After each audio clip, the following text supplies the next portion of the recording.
Welcome to another exciting podcast of Royal Oak Victory Church. We're glad you've joined us.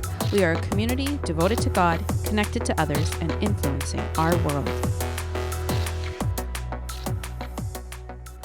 Well, good to see all of you online. And of course, right now, I guess our whole family, our ROVC family, is online. And the reason why, I think most of us heard the news this week that the Alberta government has put in a new round of restrictions. And so what that means for us as places of worship, as churches, is that we went from 15% in-house, in person, down to 15 people. And so because of that, we're going to be online, only online, for a little while.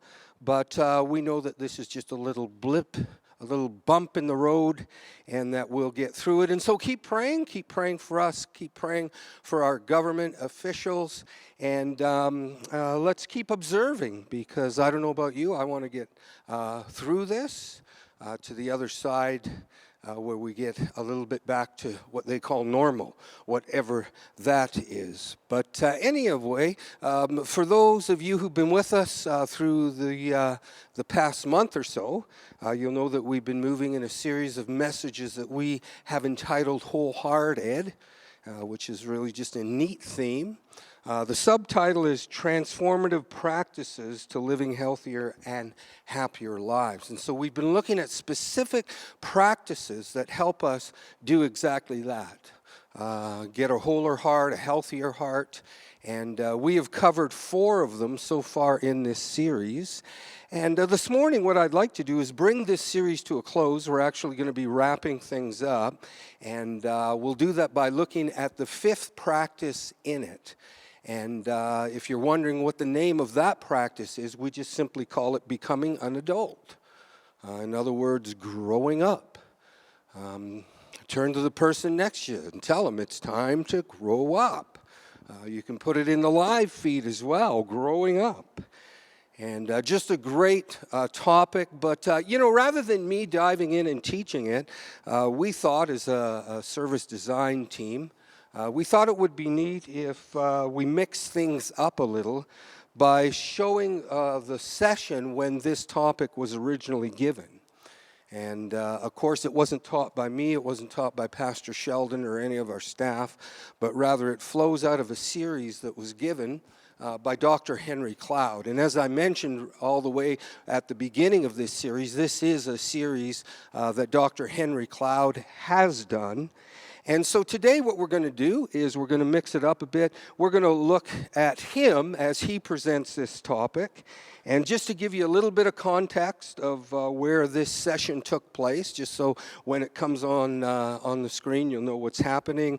It was a retreat center with a small group of pastors and senior leaders sitting in the room, and Dr. Cloud is teaching them. And so with no further ado, let's welcome Dr. Henry Cloud this morning. Okay, guys, now we're into the home stretch. This is the 4th issue that we're talking about, that the gospel addresses that heal all these problems. You know, we talked about, first of all, we got to get connected, then we got to have good self-control and boundaries, and then we got to deal with the negative stuff that's happened. And the 4th one is the problem that we hear about throughout the New Testament, basically where we're called to grow up. We're called to be mature. We're called actually, as Paul said, when I was a child, I thought these ways, and then when I became a man, when I became an adult. And there's this process that God has outlined for us to become fully human, where we're born like this. Here's the basic deal. I think all of us came into life like this. We're born little people in a big person's world. And here's what I mean by this. When we're a child, there's a particular relationship we have with the adult world. Galatians 4 puts it like this. Paul said, when we were children, we were under guardians and managers until the date set forth by the father, which in the Jewish culture was the bar mitzvah or the bat mitzvah. And that's where you were declared, now you're one of us. Okay? What we're talking about is you are now an adult. So, here's the way God designed this. We're born under parental authority. Really what we're talking about here ultimately is in the image of God, the construct of authority. And when we're under parents, your parents, they're the guardians and the managers. So what do guardians and managers do? Well, the first thing they do is they guard you. Because this little person doesn't have enough expertise, and that's a word I use on purpose because that's what an authority is. See, an authority is an expert in living. They don't have a lot of expertise, and they need guarding. They might go eat something that's rat poisoning. They might run into the street. So they've got to be guarded and protected. The other thing is they got to be managed. So you manage the process. And when they do certain things, you manage it this way, and you're in control of the resources, and that's what a good manager does. But here's what happens. Gradually, this little person, they're in a process of they start to get the chance to try stuff, and they gain expertise. Now, the first one probably is, they have all the food, but they're giving the food to them, and the first thing to do is they learn to get it in their mouth. And so what does a good authority do? Now you got the kid, they're off the breast into the high chair, and they're actually at some point after you feed, now they take it and put it on their own mouth. Now what does the good parent do? This person has shown expertise, we delegate authority to them over that area. So now they've grown a little bit. And mom says, or dad says, yeah, you can feed yourself now. Okay? Then you got this other thing. They got to poop in the right place, right? And you got to train them. You put Cheerios in there, so they can bomb them. And so what happens is, as soon as they gain a little expertise in that, mom and dad are glad, okay, finally, you can have that one. And they delegate that to them. And they hold them accountable to it. Okay? So they're managing the process. And then the next thing is maybe they go out and they play with friends, and then they come home and they say, I don't want to play with Billy. And dad says, why not? Or mom says, why not? And he goes, because, Joey gives me candy and Billy throws dirt at me. You go, oh, they're getting to be an expert at picking their friends. Now we wake up and say, who do you want to play with today? See, we're delegating more and more authority to them over time. And then they go to school, and you help them with their homework, and then they show they can do their homework, and then we delegate on and on and on and on and on until one day, about when they're 18, in California, I think it's 47, they become an adult. And we've handed over the authority of their life to them. Now, this is a big deal.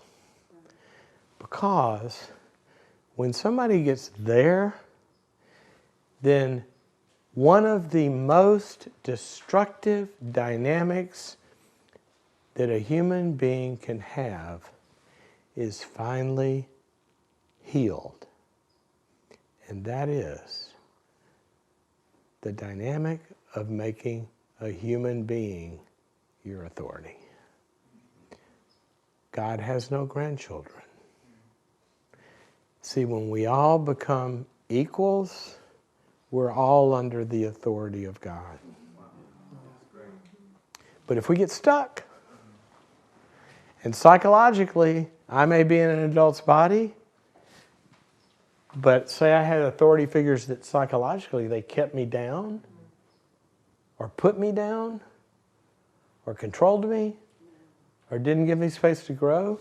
I may be an adult body, I may be 40 years old, and I'm sitting around with a board of elders, and I'm looking at all these adults in the room, And they call me senior pastor or associate pastor. I'm supposed to know what I'm doing. And this elder's over here is the CEO of some bank. I'm feeling like a little boy. And now I'm in the dynamic of seeking their approval. Or when they criticize me, I'm not hearing it as helpful feedback. I'm hearing it as a put down. Wow. Or if I've got a boss, maybe I'm on staff and I got a boss, I turn them into a parent figure. And so I'm now, as Jesus said, you know, or as Proverbs says, the fear of man is a snare. But we're going to fear people that are above us. Now, this doesn't mean we don't have authorities. But watch this. If I think I'm an equal human being to my boss, and I have made an adult decision to work there, then when that authority figure tells me to do something, and I submit to that authority figure, I'm agreeing with myself. Because I'm equal to that person, but I've made an adult choice to be in this role. They're not a better person than me, they just have a different role. So I don't get in authority struggles, so I can disagree and commit. I don't have to fight them passive aggressively. Or I don't have to compete with my peers because I feel like I'm jockeying for, you know, what is this? And Jesus said it so clearly one day. He said, don't call anyone on earth your leader, your teacher, your rabbi, or your father, for you are all brothers. See, once we get that right, then when the teacher, the leader, the rabbi tells us to do something, we're recognizing their role as an expert under God. And when we submit to them, we're submitting to God, not to Joey. That's great. That's great. And we don't have authority struggles. Now think about this. If we have the psychological dynamic of feeling one down, then every person, by definition, becomes an object of approval for us. So now every interaction, I'm looking at my boss, I'm looking at my peer, I'm looking at my neighbor, I'm looking at some person in the church, and I hope they think I'm cool. I hope they think I'm doing this right. And we're seeking approval, and that is a snare, and it will ruin your life. And anxiety disorders, panic disorders, depression, feelings of inferiority, inability to make a decision, inability to live out your talents and grow in your talents and make mistakes and get up and do better. All of that goes flat out the window. Unless we're equals. See, we're siblings. That's so good. Siblings. Yes. But to do this, first of all, we got to recognize is sometimes I feel inferior. Sometimes I feel like not good enough. Sometimes I feel like I'm not smart enough. I don't know enough.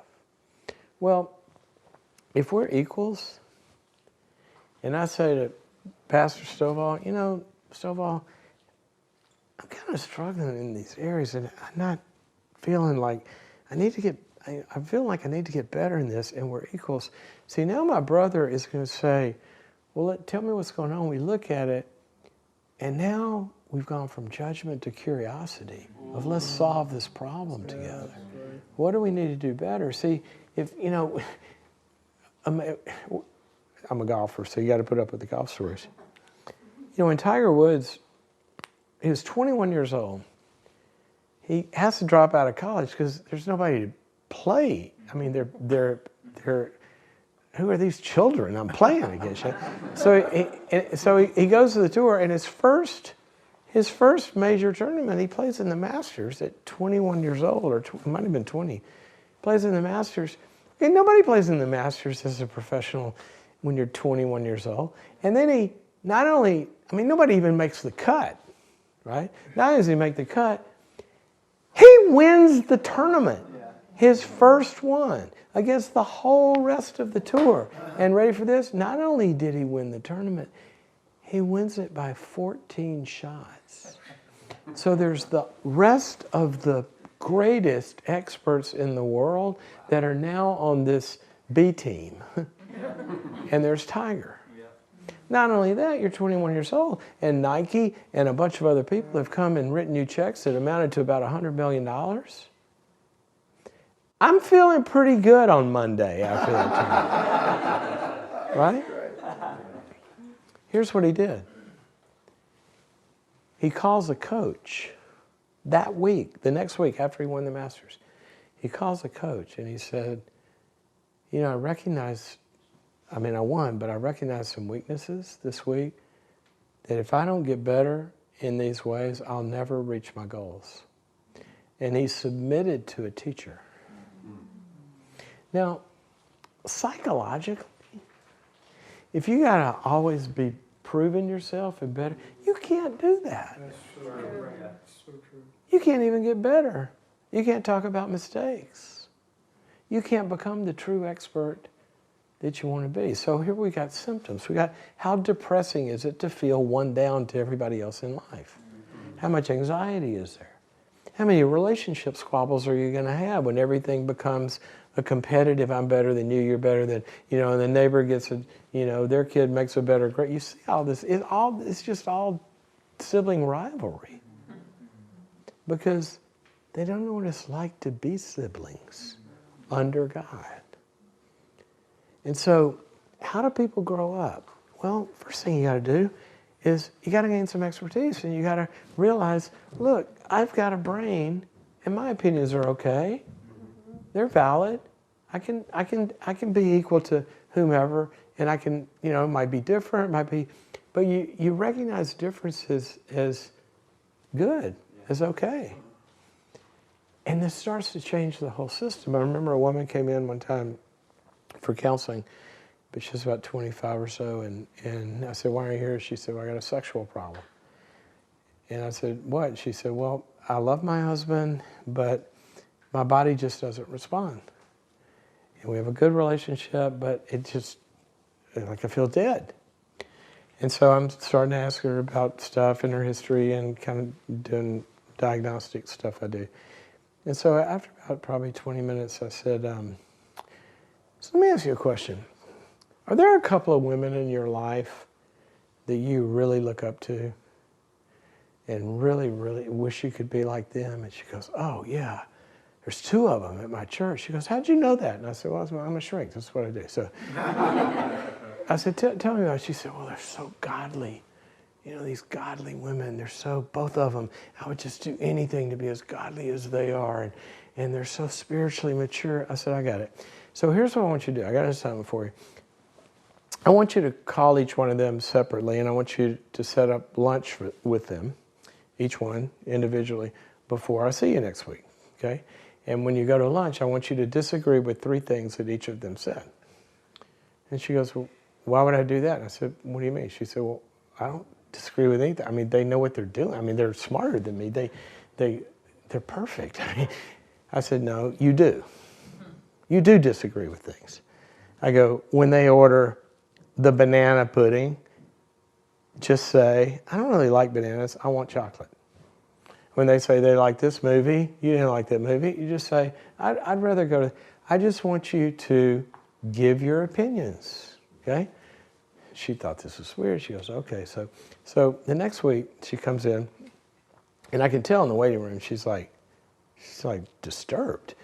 And I said, what? She goes, well, I went to lunch, and she said, I said, what happened? She said, well, the first one, I'm married, and we're thinking about having kids, and we're talking about kids, and she says, well, when you have kids, where are you gonna, put them in school?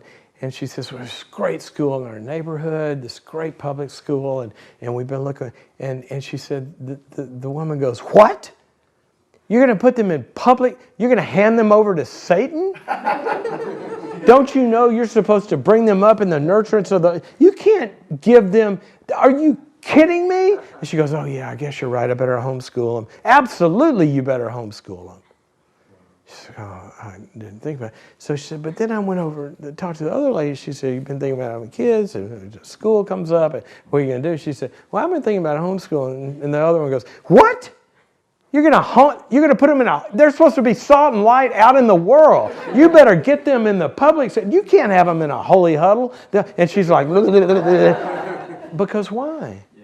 Because now she don't know which parent to please. She's in a double bind, right? And so now I've converted her from sexual dysfunction to an anxiety disorder, right? But there's something I can work on. And so, we keep working on all these dynamics. And gradually what she's doing is, she's 25 years old. Come on, grow up, right? And it was so cool to see her, start to feel comfortable in her own skin and find her talents and pursue what she wanted to pursue and all this. And then one day, this is, I don't know, call it 6, 8 months later, she comes in and she's like, has this look on her face. And I said, what? She said, well, I don't know what happened. I said, what? She said, well, last night. I said, what? She said, well, my husband, he started getting frisky and he started and my body, I said, don't do it here, just tell me. I said, but my body just can't. She said, I've never felt it. She goes, what? I said, well, we don't let children get married because they're children and sex is for adults. And they go through this adolescent passage where they're starting to overthrow the government and become an equal. And then their body wakes up. And now they're seeing themselves in adult arenas. And so I said, you were a child in your head. And your body was repressed with your psychological, emotional development. And as you have gone through adolescence and now you're an adult, your body's responding like an adult. That's all it is.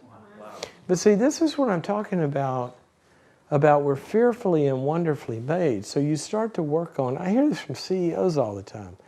We'll work on some issue like with a board or with, somebody they're dealing with. And they'll come in and say, what the heck is good? I was in a negotiation the other day and I was like we haven't even talked about negotiation, but they're changing. See, the image of God's being healed, and once you begin to it's like a necklace or something that has all those knots in it. You start to, and then the whole thing just sorts to. That's how God's made us. There aren't 8,000 issues in life. There are only a handful. You start working on those, and that's the root system of a lot of this pain, a lot of this dysfunction. So when we begin to grow in these, you get more connected in your boundaries and dealing with the good and the bad, and now we're becoming equals. What happens is, as you begin to not treat authority figures like parents, I'm not talking about disobeying your boss. I'm not talking about blowing off your board. In fact, the people that cannot submit to authority are the sickest people in the world. Because they have the wish to be God. Absolute power corrupts absolutely. And that's why if whoever you are out there, if there aren't people that have some sort of accountability, authority over you, and sometimes you have to do that relationally because the structure doesn't give it to you, then you got to find it. And I'm going to tell you, the sickest churches in the world. One of the things, when I go into a problem situation, first thing I do with the board is I ask one question, hand out 3x5 cards to the board of elders. And I'll say, I want you to answer this question. Does your senior pastor serve at the pleasure of the board, or does the board serve at the pleasure of the senior pastor? And you would be amazed at how many different answers I get among the same group of people. Because if the senior pastor is not under the authority of the board, then you've got somebody playing God. And even if they're a good person, it's not going to end well. Because we were not designed to be God. Oversight is part of life. Okay? But if oversight is not a role that we're submitting to, and in doing that, submitting to God, but it's a personal dynamic where I feel like you've got power over me as opposed to the role, then I'm sick. So depression, anxiety, addictions, all this stuff can ensue from that. So I want you to start looking at, how do you feel inferior? Now, you're going to be inferior in specific roles and specific talents and specific abilities. I can't preach like you guys can. Okay? You're better than me at church, at running churches, at doing ministry. But probably if somebody walks in the door with PTSD or schizophrenia, send them my way. Okay? That doesn't mean that one of us is, we're different. And in the body you have many members, and they shouldn't say, I don't have need for one another. So I want you to step into your own skin. Now, part of stepping into your own skin is not a psychological move. It's an experiential move. And what that means is, look, this kid didn't learn to go potty by himself by reading a book. He had to go hit the Cheerios, right? So what does that mean? To become an adult, you got to get out there and hit the Cheerios. To become a good preacher, you got to get out there and screw it up. But you can screw it up if you're not being judged. You can screw it up if you're a learner. You don't have to get it right if you're not going to be put down. So that process of exercising your gifts, so I want you to find your gifts, I want you to exercise them, I want you to find instructors, I want you to disagree with authority figures, I want you to have your own opinions. And as you begin to do this, and not succumb to judgment, but submit to feedback, see, that can be from the same sentence. You're going to become aware to where you get to the place where you're comfortable in your skin doing what you're an expert at, and you're going to feel like an adult. But if you're not there yet, if you're psychologically an adult, you're comfortable in your skin to know, I'm going to go and fail, but that doesn't mean that I'm an inferior person. It means I'm a student. I'm learning. And that's how we get to be grown-ups. Okay? The New Testament just describes this process over and over and over. Romans 12, go use your talents and you're going to grow in them. And then he says, what does he say? This is in the Greek. You know, if you get this right down here, I'll give you a bigger Cheerio bowl. You know, it's sort of like, who's faithful in little is given more. But not until you step out. So get over 90% of people's fear of failure is this fear of judgment. And you can't get better till you go out there and take a risk and fail. It's the only way to do it. Okay? So, what have we said? Well, this is a lot of work. And the first thing we said is you can't do it solo. Got to get connected. And that comes through vulnerability and safe people. Number 2, you got to have control of yourself and not let people control you and not try to control others, and have good boundaries where if somebody's hurting you, you can say no to that. You can say no to bad behavior. Number 3 is when bad stuff happens, we got to process it. And that perfectionistic demand's got to be given up. And number 4, everybody on this planet are equals.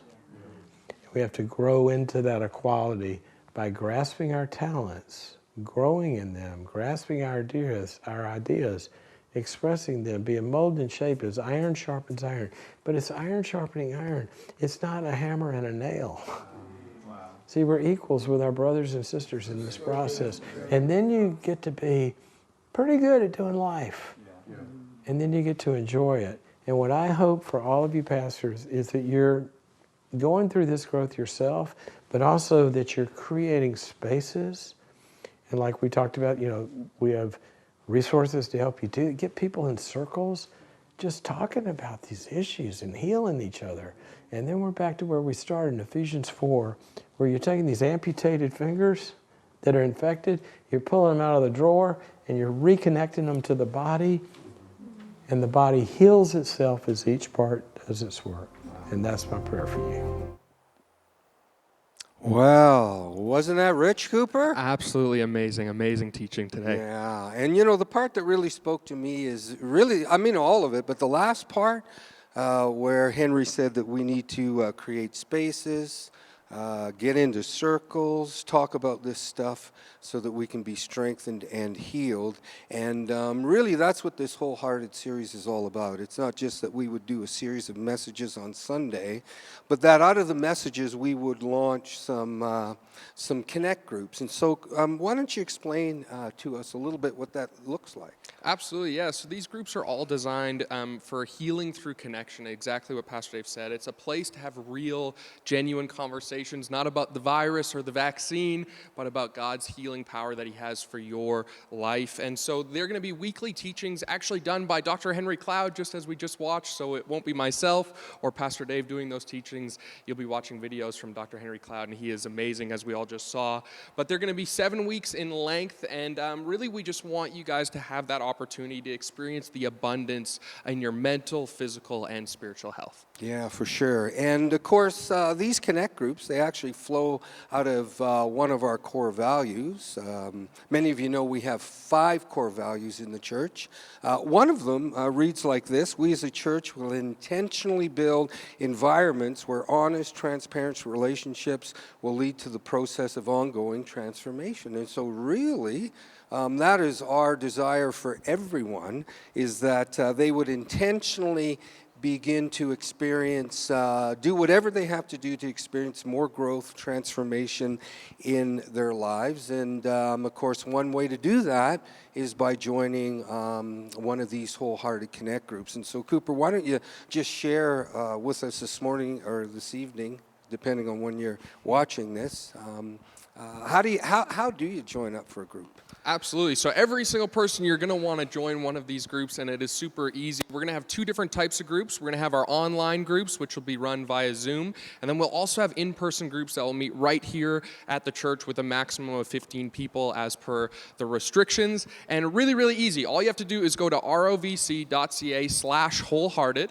and on that website, you'll be able to click sign up. It'll direct you to a form. On that form, you can even select if you would prefer online or if you would prefer in person. Or if you're part of our Anico family, there's a little box you can check to join our Anico Connect group. Super, super easy, and I would encourage all of you guys to join one of these groups. Yeah, fantastic. And let me just say, and I've said this over and over again, but it's worth repeating, if there was ever a time where we needed more connection, more community, more of those life-changing one another's in the Bible, love one another, support one another, if there was ever a time in our lives when we need that, it is now. And so I really want to encourage all of you to go on our website, sign up for a group, take this journey together with us. It's going to be fantastic.